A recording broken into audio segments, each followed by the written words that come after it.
to answer questions. Yeah. Thank you both for great talks. The chat session is open, and we've got Tony on the line. Ali, please, have a seat.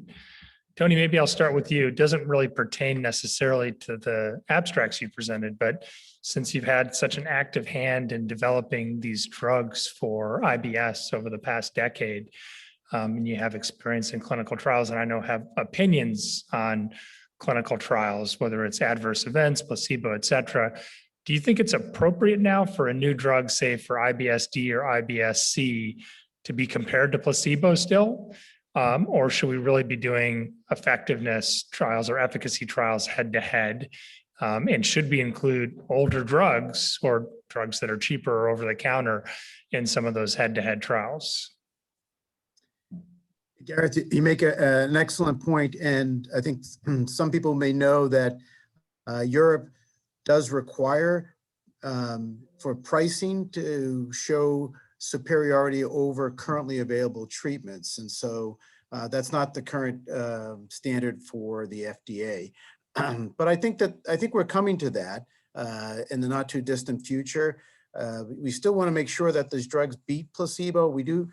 One of the issues that we see in IBS is that placebo rates are very high, and they can differ based on IBS subtype. So I think we still have to tackle that area first, because we're seeing placebo response rates up to 50+% in IBS, some IBS-D trials versus 33%, 35% for IBS-C. Now you're not seeing the results necessarily for all those IBS-D trials because a lot of them aren't making it to the market. Some of them aren't even being published because the studies are very negative. Thank you. No questions out there. So maybe Ali, I'll ask you a question. So the kind of off topic, but really interesting. I saw the abstract, but didn't see the presentation about hemorrhoids and kind of behavioral modification for hemorrhoids.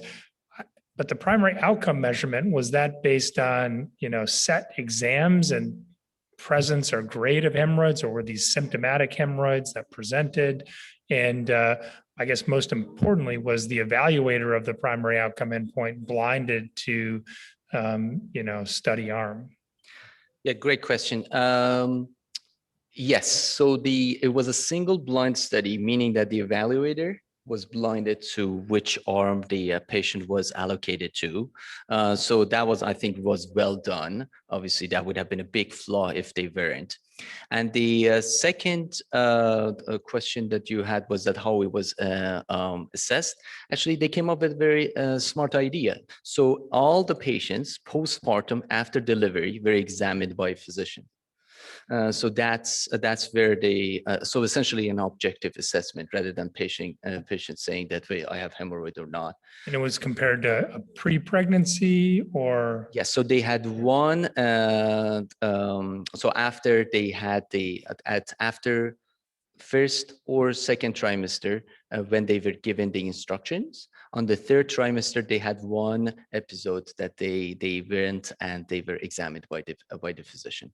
Yeah, so it was, I mean, it's very rare to see a good control trial in pregnancy, and this was relatively well. Oh, great. Done. Yeah. It's also interesting though that the mechanisms that you mentioned for development of hemorrhoids in pregnancy aren't necessarily really specifically addressed by the intervention, because the interventions are more things that you think would result in better, or I don't want to say normal, but, not constipation, fiber in your diet, exercise, water, things we would tell anybody with hemorrhoids to do, but they're not addressing progesterone or abdominal pressure or any specific mechanism of pregnancy. So that's actually a very good point. And that's why I think in my clinic, what I see is the most effective is not to sit on the toilet more than 3 minutes. That one I really like, and it's actually truly works. And I think that addresses one of the underlying pathophysiology, which is the increase in intra-abdominal pressure. And then now you're sitting, you're increasing the pressure. So the less you sit, the less you get it. And I think that kind of explains why a lot of patients with pregnancy get hemorrhoid without even constipation, which is very... Oh, that makes a lot of sense. Yeah. So Tony, this one's for you. Let me get it correct. So what do you think of the home collection breath tests, like the one you mentioned for hydrogen sulfide? Do they work? Do you use them in your practice now? You mentioned wanting to have a machine, but what's your experience with them? Yeah, so we don't use the home breath test. We did during COVID for a short period of time. The data that I've seen from various labs has been quite good. I think the quality is excellent, but that's not something that we do routinely in our practice. I was referring to the machine because that's what we would want to have in our clinic, and hopefully that'll be available in the not too distant future. Excellent. Then thank you, Tony, for taking the time. Thank you, Tony. Great talks. We love the state of the art. Hope to see you here in person soon. I'm Ali, sorry I thank couldn't you be for there. being Love here. to. Thank you, guys. Appreciate it.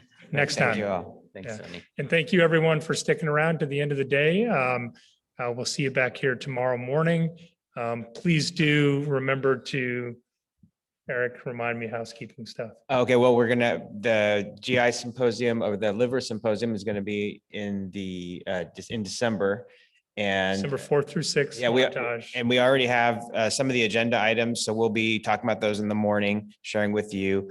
And exhibition hall. Exhibition hall, please enter the raffle and get a free Visa gift card, I think. Card, exactly. Oh, Oh, that's our cue. the luau Jeopardy, started. it's over. Final question. See you Thank you all. tomorrow. Thank you. Yes. Yeah.